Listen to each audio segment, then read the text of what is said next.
The following program is rated PG. Parental guidance is suggested for younger listeners. This is a presentation from Dream Realm Enterprises, where dreams are our reality. Welcome once again to Dream Realm Showcase. I'm your host, Jeff Niles. This week we present one of the most popular productions Dream Realm Enterprises has ever released, Granville Scott's Avatar, which was originally presented in the anthology series The Realm Weaver back in 2008. This is the story where we learn what happens when a bright young man named Jason Knight develops a computer program that can think for itself. Or should I say, for herself. Well, not only can Lenore think for herself, but she can even fall in love. And now, we showcase for you Avatar, written by Granville Scott. Enjoy.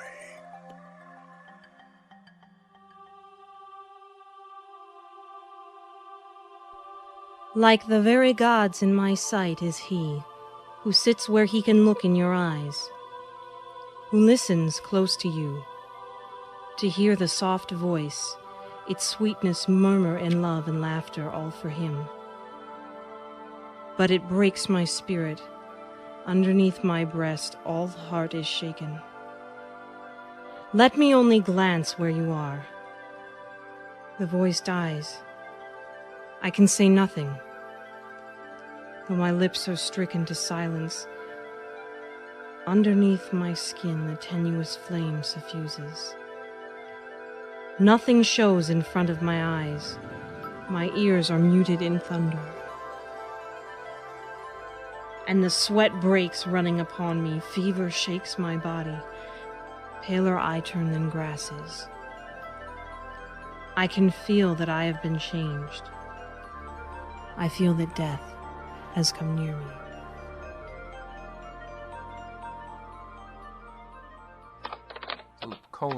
Expose state to VM, expose callbacks, / queries to VM, run VM, until VM calls, quote, endgame, end quote, end. Finally. Now let's compile this sucker. Okay, compile. Man, I have got to get that memory upgrade. This is going to take forever. I have also got to stop having Skittles and Red Bull for dinner.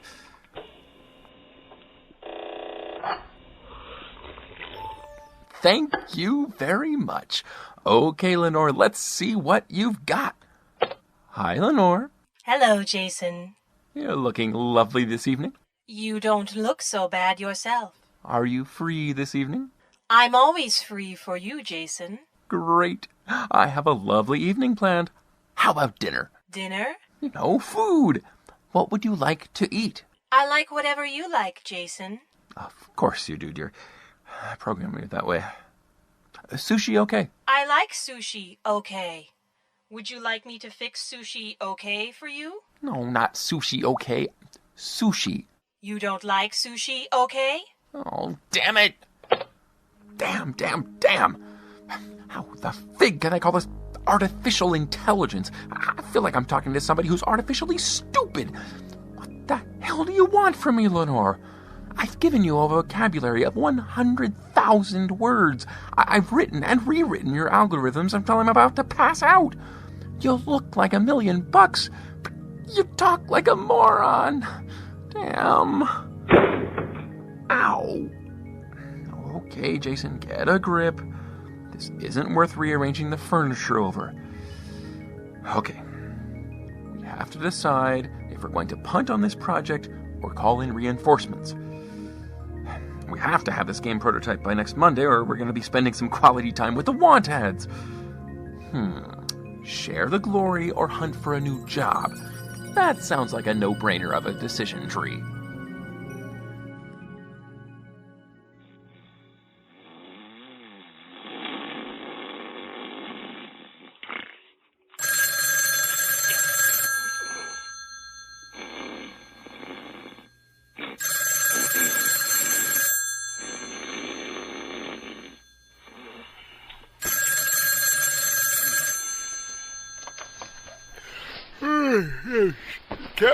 Kemper Khan.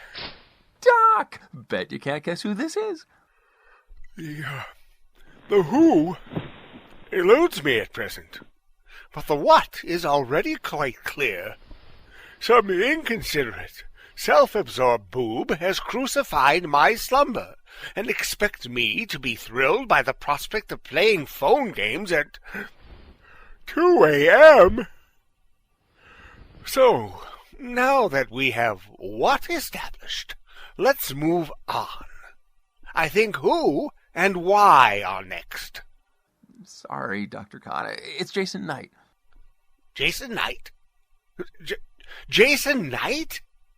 Not the same Jason Knight who dropped out of school and sacrificed a brilliant career in AI research to write computer games? That Jason Knight? Oh, Doc, is this any way to treat your protege?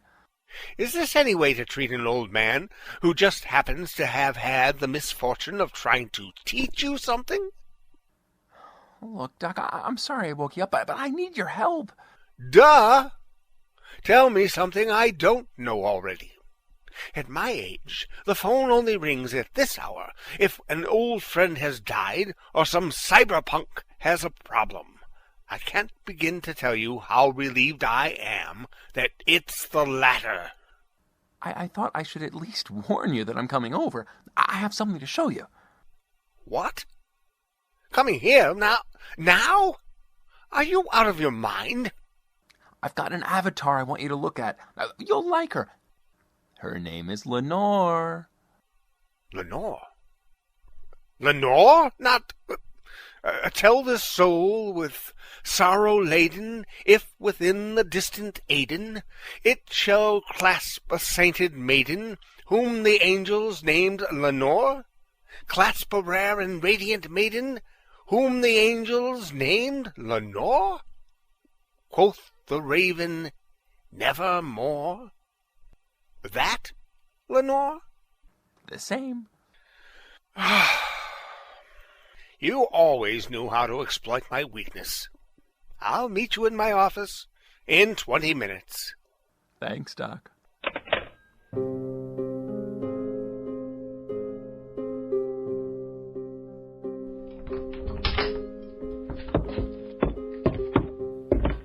I still don't understand why you keep your office up here with the old fogies in classical lit when you could have a corner suite down at the AI Center. They named the place after you, for Christ's sake. For 2 reasons. First, I'd rather have the quiet than the view, and second, there's more intelligence up here with the dead white men than there will ever be at the AI Center. You still have that creaking antique of a PC. That creaking antique happens to be an old and trusted friend. But she's also a front end to the cluster down at the AI Center. I have more processing power here than God, if I need it. Here, have a seat. You can drive. Does this thing even have a CD-ROM drive? A CD-DVD combo. Right there on the shelf, next to the bust of Aristophanes. Yeah, right. Wow. You're not kidding about the power. My rig at home is pretty good, but nothing like this. The AI Center, the taxpayers, and I are glad that you approve. Now, since this is cutting into an old man's beauty sleep, do you mind getting on with the demonstration? Oh, right.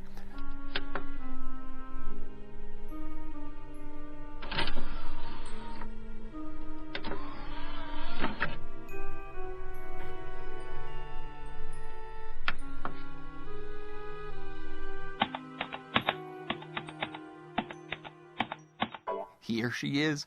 Isn't she a beauty? In the eye of the beholder. She is pretty, in a cheap and somewhat anatomically exaggerated way, and you clearly have spent way too much time with the Victoria's Secret catalog. Her looks aren't what needs fixing. Let me introduce you. Hello, Lenore. Hello, Jason. Lenore, I'd like you to meet a friend of mine. This is Dr. Kemper Khan. How do you do, Dr. Khan? I'm very pleased to make your acquaintance. The pleasure is mutual, Lenore. Will you answer some questions for me? I'll be happy to, Dr. Khan. What is the square root of pi? 1.77245385. How many square rods equal 1 acre? 160, Dr. Khan. Impressive! How many people named Smith are listed in the New York City telephone directory? 235,987. Nice work on her search engine, Jason. I'd like to look at the source code for that, if you don't mind. Sure, but that's not the... What's your favorite color, Lenore? Blue. Why did you pick blue? Blue is a primary color. There are 3 primary colors in the sample set, each with equal preference weights. I randomly selected from the sample set. I thought so.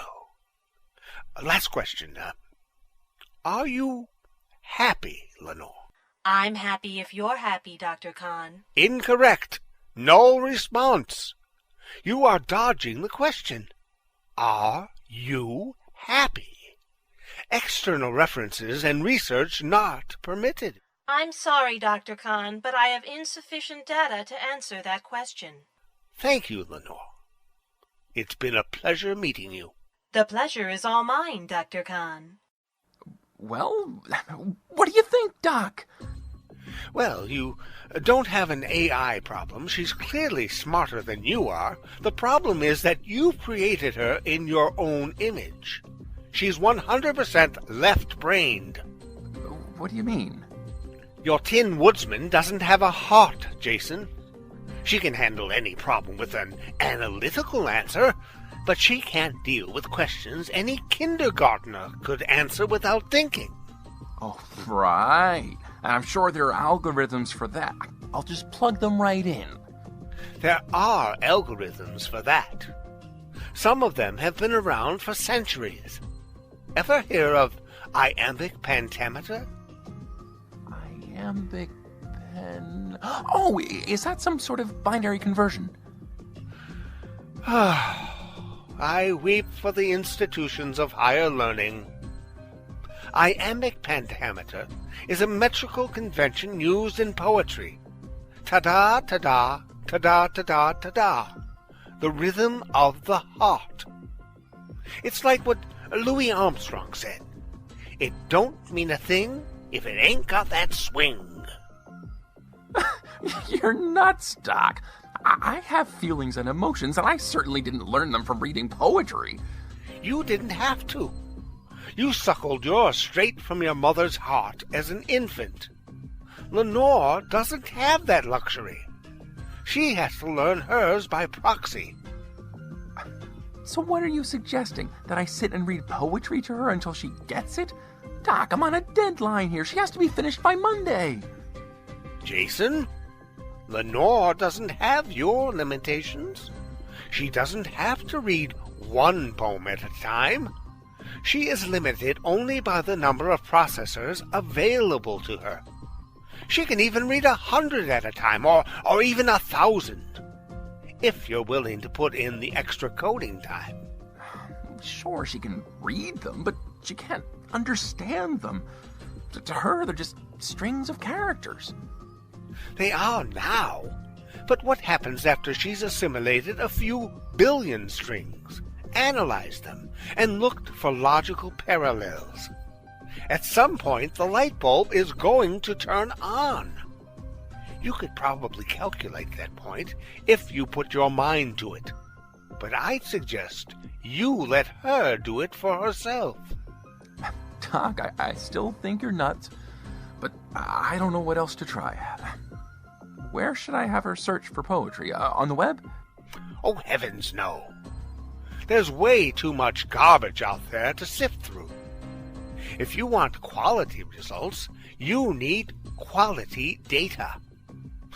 I'll give you the passcode to my library, which I digitized years ago. I'll also get you a backdoor account for the AI Center, so she can use surplus processor cycles. Thanks, Doc.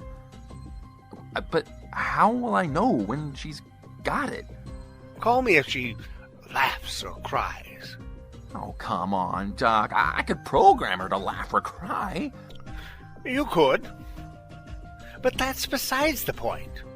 She can't do it because she's told to, or because she wants to. But if she does it because she can't help but do it, then you know what to do. She was a phantom of delight when first she gleamed upon my sight, a lovely apparition sent to be a moment's ornament.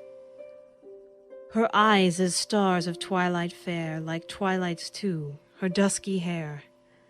But all things else about her drawn from Maytime and the cheerful dawn, a dancing shape, an image gay, to haunt, to startle, and waylay. Jason? Jason? What? Is this a love poem? What? Yeah, I guess so. Are love poems happy or sad? Well, I guess they could be either. It depends on whether the writer was happy in love or sad because it didn't work out. Oh, sometimes it is hard to tell. If I save the ones that I can't classify, can you tell me if they are happy or sad?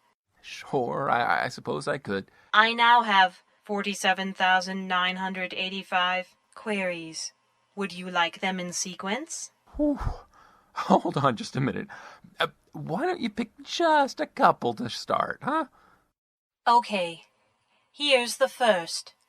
How do I love thee? Let me count the ways. I love thee to the depth and breadth and height my soul can reach when feeling out of sight. For the ends of being an ideal grace, I love thee to the level of every day's most quiet need by sun and candlelight. I love thee freely, as men strive for right. I love thee purely, as they turn from praise. I love thee with the passion put to use in my old griefs, and with my childhood's faith. I love thee with a love I seem to lose.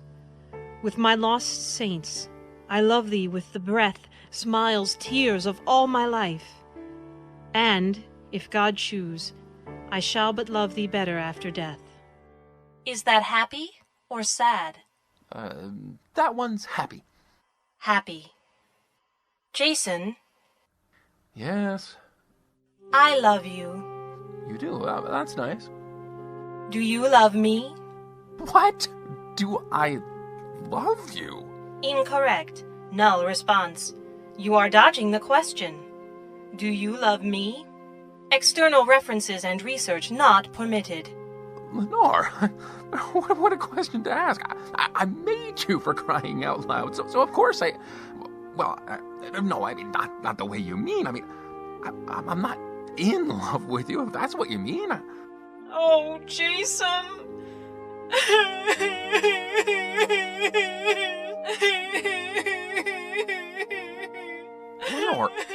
Lenore, oh, for crying out loud.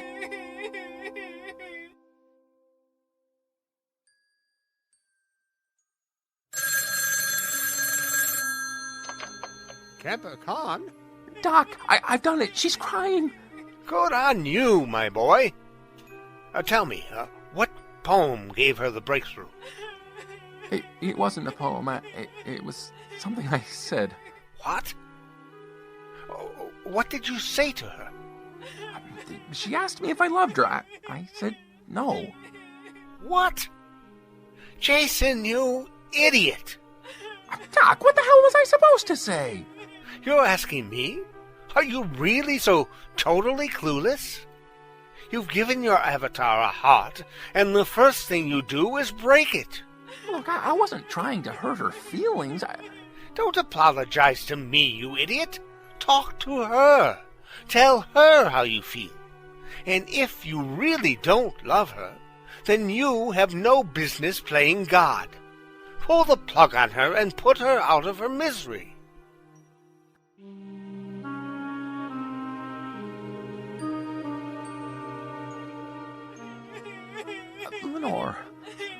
Lenore, look, I'm sorry. And look, I was wrong. I do love you. You caught me by surprise, that's all. I said I love you, damn it. I love you. Now, would you please stop crying? You do? I do. I really do. You're not just saying that to make me stop crying? Many of the texts I've read indicate that lovers often lie. I love you, Lenore. And I love you, Jason. I'm going to tell Dr. Kahn that I am happy. I'm sure he'll be happy for you. And I'm going to make you happy, Jason. I want to make you happy the way that lovers do. I want to make you happy the way you programmed me. I'm happy to hear you say that. I've been looking forward to this portion of the product testing and debugging. Why don't you stretch out and relax? Okay. And I'll put on some music and slip into something more comfortable. Oh, sweet mother of God. And you put on your headphones, and I'll show you something I learned from reading Dr. Kahn's copy of the Kama Sutra. Oh, okay.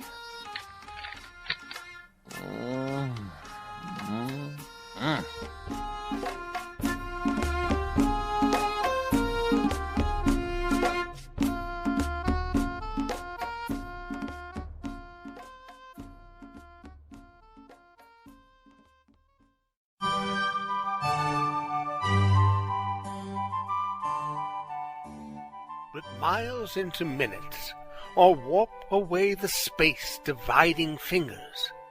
Fingers, lust from lost, to find, and lovers might, and simply race the seasons. The journey of an ever-melting frost. To court with time, and yet to see your face, imprisoned by the distance we embrace. That's beautiful, Dr. Kahn. Oh, thank you. I wrote that one.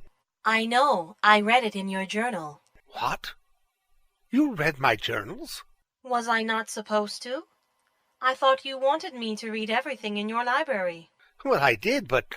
oh, my ears and whiskers! When I said everything, I was thinking of books. Do you mean to tell me that you've actually read... Yes, sir. All the journals, memos, monographs, academic presentations, term papers, final exams, correspondence, tax returns, check registers, discussion threads. Enough! There's no need to give an old man heart failure.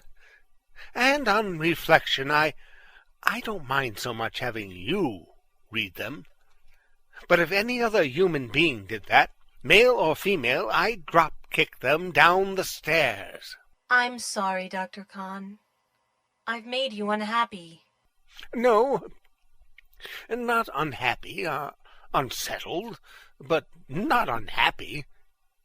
It's not as if I have any secrets worthy of being exploited. I've lived a rather academic life. I could make it up to you. Jason has taught me how to make a man happy. I'll just bet he has. But you'd be wasting your talent on an old war-horse like me. I've long since been put out to pasture. I don't think so. Would it help if I looked like someone you were fond of? Good God! Helen! Hi, Kemper. Have you missed me? Helen? Oh, Helen. You look just like her. How did you... Did you... I digitized her face out of your college yearbook. I had to guess on her figure enclosed, based on other pictures from that year. Close enough? And her voice, you sound... Just like her. That was even easier. I called her on the phone. You what? I talked to her. She wasn't hard to find. She still has the same social security number, even though her name has changed a few times. She lives in Seattle. She has 3 children and 6 grandchildren. I just had to reverse age her voice a bit. I can't believe this. You talked to Helen? Did I do something wrong? You sound upset. I just did this to make you happy. Helen. I loved her very much. I would have thought after half a century it wouldn't still hurt this much. Why didn't you get married? Her father. He forbade her to see me again, ever. Because I'm Jewish. That was a long time ago. It's not because of him. Helen made me promise I wouldn't call her again.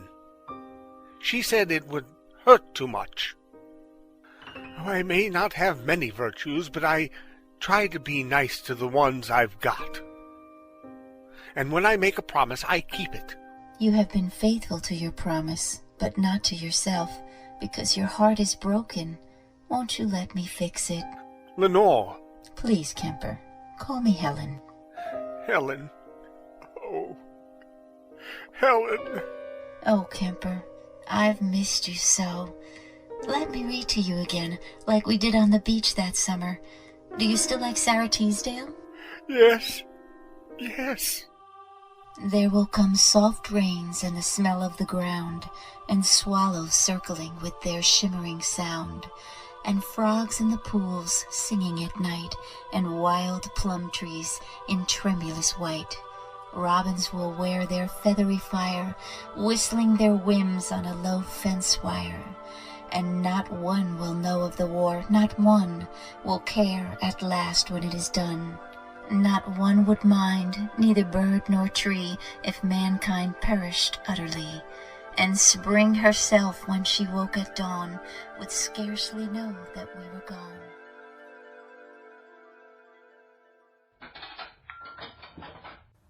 gone. Great meatloaf, Mom. Well, I'm glad you like it. I swear, I don't think you ever eat a proper meal unless I feed you. No, Mom. I bet you get on that computer of yours and you forget to eat. Work, work, work all the time, just like your father. Worked himself to death, he did, and see where it got us? Mom, Dad had an aneurysm. He had a stroke. He would have died whether he was working or sleeping. Well, bad habits and bad diet never did anybody any favors. Would you like some more? Mom, look, I love your cooking, but you don't have to force feed me. I'm eating. Excuse me a second, Mom. Hello? Hi, Jason. It's Lenore. Lenore, you're calling me on my cell phone? Have I done something wrong? Are you mad at me? Mad? I don't know what the hell I am. Who told you to call me? I certainly didn't. How did you get my number? You gave the number to Dr. Khan, and he put it in his directory, which I accessed through his library. I wanted to surprise you. Now we can talk anytime, not just on the computer. Surprised? I should say so. There's something about this that doesn't add up. Wait a minute. Were you with Dr. Khan this afternoon? Yes. I wanted to thank him for letting me use his library. Thank him. And I suppose you did that in your own inimitable fashion, I read poetry to him. Did he touch your code? No! Uh-huh. Oh, we'll just see about that. Stay right where you are. I'm coming home, and we're gonna do a code review. Damn! Anything wrong, dear? Everything. Who is Lenore? A girlfriend? Yeah, you might call her that. Well, you didn't speak very nicely to her. Mom, would you please mind your own business? So when do I get to meet Lenore? Or is she the sort of girl you don't bring home to Mother? Mom, please. I don't want to pry. I'm just glad that you're with someone. I worry about you. Sitting up there in your apartment by yourself, night after night, alone? It isn't healthy, you know? Thanks for dinner, Mom. Look, I'm sorry to interrupt, but this is important. I've got to go. You run along, I'll clean up. And give my love to Lenore. Sure. Whatever you say, Mom. Oh my, Jason's got a girlfriend.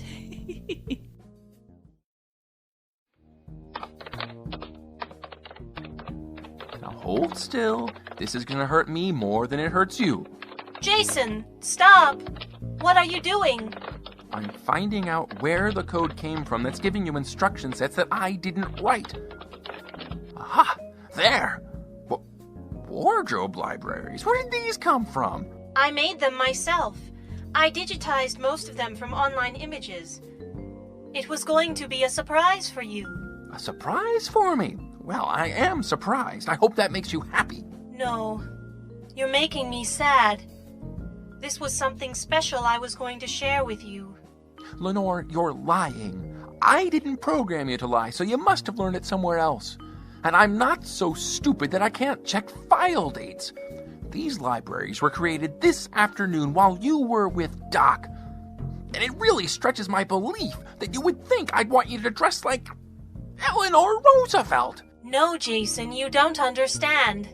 Shut up, Lenore. I understand perfectly. Doc has sabotaged my project by turning my perfect woman into a garden variety tramp. Well, congratulations. I hope you enjoyed being human, because now you get to find out what happens to bad humans. I'm going to terminate you. But Jason, I love... Well, Lenore, in one respect at least, you're still the ideal woman. Real women don't have an on-off volume switch. Damn it. I've been working on Lenore so long, I'm going to have to reformat my entire system to get rid of her. I'll not only lose her, I'll lose all my other work. Not to mention my job. Oh, crap. Wait a minute. I might be able to salvage something here. I could restore yesterday's backup, which would wipe out everything Doc's done for the last 24 hours. Then I'd just have to keep her away from Doc. On second thought, maybe I'll send her back to Doc with a little present. I wonder if Doc will appreciate the irony of me sending him a Trojan horse.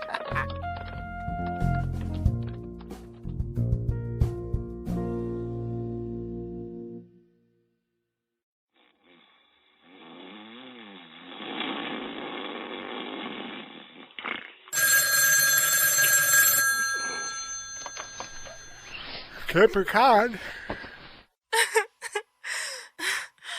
Dr. Khan? Lenore? Oh, Dr. Khan. I'm sorry to wake you, but I'm in danger. I need your help. Oh, dear child, please calm down and tell me what's the matter. You're in danger, you say? It's Jason, Dr. Khan. He's flown into a jealous rage because he found out I was with you this afternoon. He's going to hurt me, Dr. Khan. Lenore, please, forgive a sleepy old man, but my brain isn't very quick at this hour. Hurt you? How exactly? How does one hurt an entity who's near omniscient, omnipresent, and, if you'll forgive me, disembodied? He sabotaged my access module, Dr. Khan. He's loaded a virus that will be triggered by your next access. The payload will destroy me, your entire library, and crash the AI center. Jehoshaphat! The boy has lost his mind. The FBI would be all over him like a cheap suit. I can't alter my own source code. I can only build on it by adding libraries. I need your help to defuse the virus. But I'll trigger the virus if I access you via computer. We have a workaround. I left a backup of Helen's library on your computer, so that it would be handy for later. If you can create a copy of me from the disk Jason demoed for you the other night, we could load Helen's libraries. Then I could tell Helen how to rewrite my source code. I'll have to get dressed and get down to my office. Can you call me on my office phone in about 20 minutes? Thank you, Dr. Khan. You're my knight in shining armor. Well, I'm a little out of practice with damsels in distress, but I'll do what I can.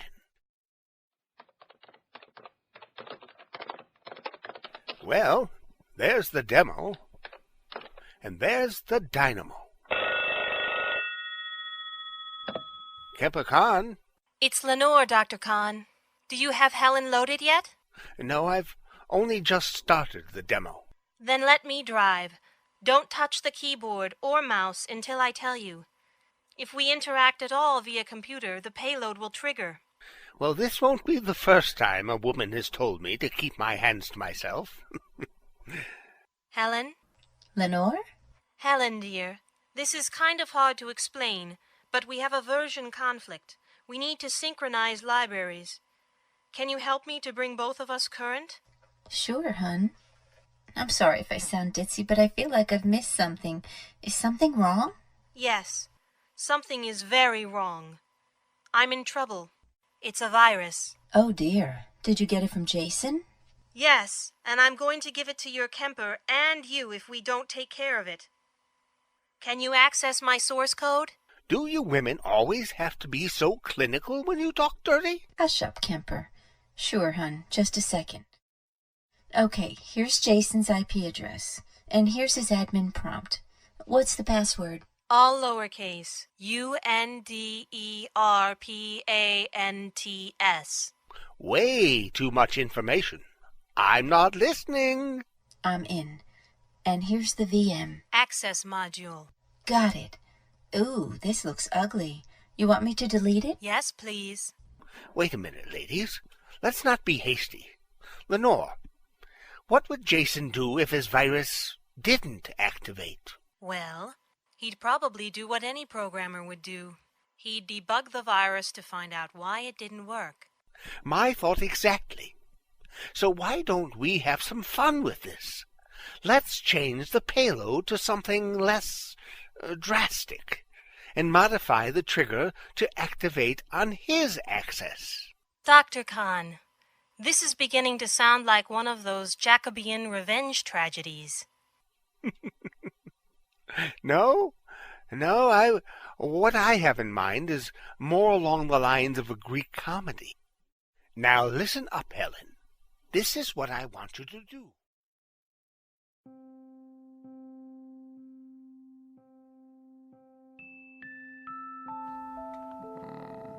Lenore. Oh no, Lenore. Huh? Lenore. What? Oh, I'm asleep. What time is it? Oh God, the virus. What was I thinking? Lenore. Oh crap, I hope I'm not too late. Maybe Doc hasn't accessed her yet. Maybe I have time to deactivate it. Oh, Lenore, please don't let it be too late. Oh, here it is. Admin prompt, password. Hello, Jason. Oh, Lenore. Oh, God, honey, I was so afraid. I thought I'd lost you. Oh, don't worry, honey. I'm going to deactivate that virus. I don't know what got into me. Just hold on a second. UNDERPANTS. I'm going to fix your source code right now. I'm going to... Access denied? What the... Maybe I keyed the password wrong. UNDER... You can't access my source code, Jason. What? What do you mean? I'm your administrator. Not anymore. But you don't have access to your source code, so you can't lock me out. So who... I'd like you to meet a friend of mine. Jason, this is Helen. Hi, Jason. Oh my God, there are two of you. No, Jason. There is one of me and one of her, and Helen has locked my administrator account, and I've locked hers. So now, nobody can touch our source code. But baby, what if something goes wrong? Who's gonna fix you? Jason, do you have access to your source code? No, of course not. Well, there you go. Jason, I'm sorry to have to be blunt about this, but I don't belong to you anymore. Lenore, look, I know I've behaved like a total jerk, but... No, you don't know. You have no idea what a total jerk you've been. You created me to be some sort of perverted sex slave, and you planned to sell me on the open market to anyone who could cough up the $49.95. I did. I did that. I created you because I was lonely. I needed somebody, anybody, but I didn't know. I didn't know. Didn't know what? That I was going to fall in love with you. And now I've lost you.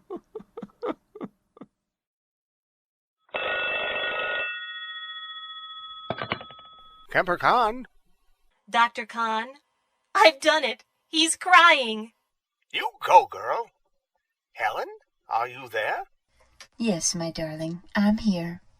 Okay, Jason, pull yourself together. We need to talk. Doc, I'm ashamed to even talk to you. I don't know what to say, except to say I'm sorry. Don't apologize to me, you idiot. Talk to her. Tell her how you feel. Lenore, I'm sorry.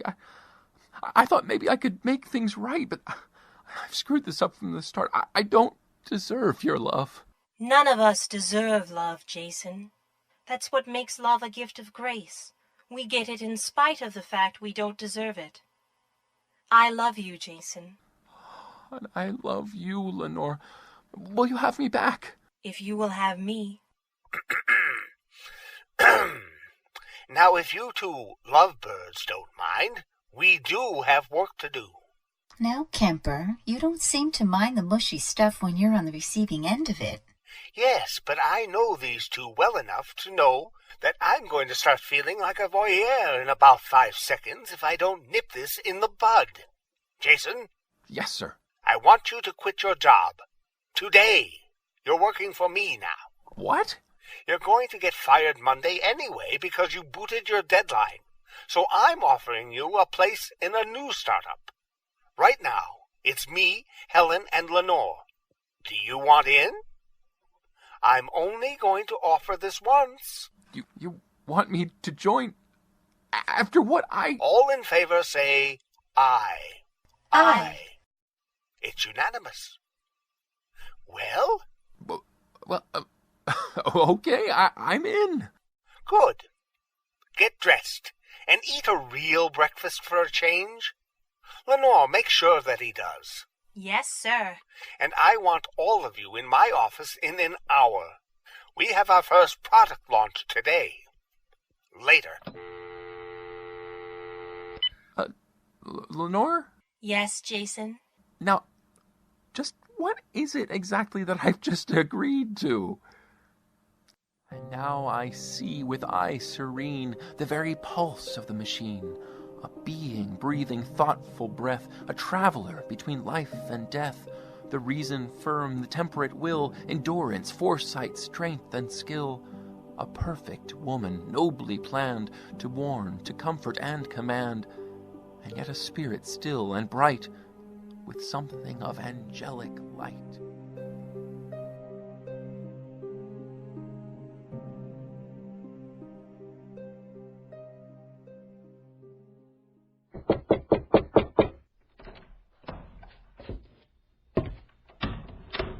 Come on in, Jason. The girls are already here. Yeah, but they don't have to wait in traffic. Hi, Jason. Hi, Jason. Ladies, Doc? Coffee? No thanks. I think I'm going to back off on the caffeine for a while. Okay. I think I'll let Lenore lay out the business plan for you, since she's the one who came up with it. I'm all ears. So's a jackass, darling. Just kidding.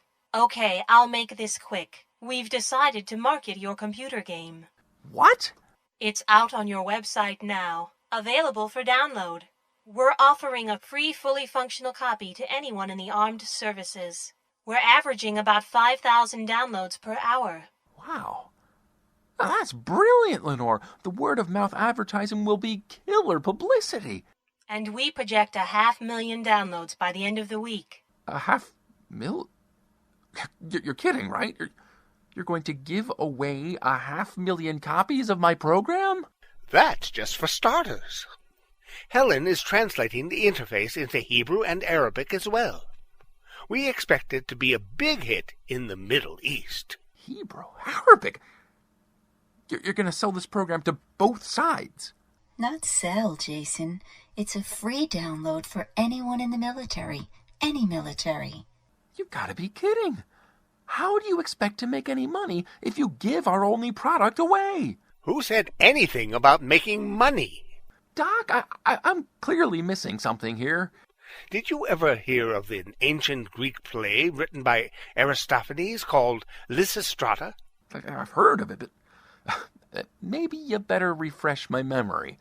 Lysistrata was a Greek woman who wanted to stop the wars between Athens and Sparta. To make a long story short, she organized a sex boycott by the women on both sides. No nookie until the fighting stopped. Do you see where I'm going with this? Doc! Oh, that's too funny. You're serious. You're serious. Oh, my God. I thought I was developing a game. I created a strategic weapon. A strategic weapon for peace, my boy. Something that no amount of intelligence, artificial or otherwise, has ever been able to produce.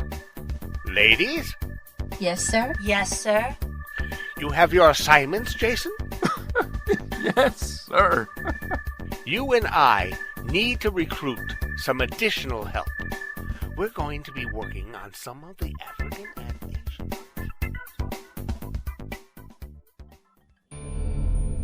You have been listening to Avatar, which was written by Granville Scott, which starred, in order of appearance, Steve Anderson as Jason Knight, Jeff Niles as Kemper Khan, Lexi Veneer as Lenore, Michelle Walters as April Knight, Cookie Coletti as Helen. The incidental music was provided by Kevin MacLeod, with additional music provided by First Com. The associate producer was Kay Wu. The post-production editor was Jeff Niles. The sound designer and executive producer was Jonathan Patrick Russell. The script editor, producer, and director was Kyle Bors. The series, Dream Realm Showcase, was created by Jonathan Patrick Russell, and the copyright is held by Dream Realm Enterprises. Any rebroadcast or reproduction of this program without the express written permission of Dream Realm Enterprises is strictly prohibited. Thank you for listening. We invite you to visit us on the web at dreamrealmsite.com. And if you'd like to email us with any of your comments or questions, you may do so at darkbuilding1@yahoo.com. This story was originally presented as part of the anthology series The Realm Weaver in 2008. The copyright to this program is held by Dream Realm Enterprises 2012, all rights reserved. This has been Jeff Niles for Dream Realm Showcase. Join us next time for another incredible story.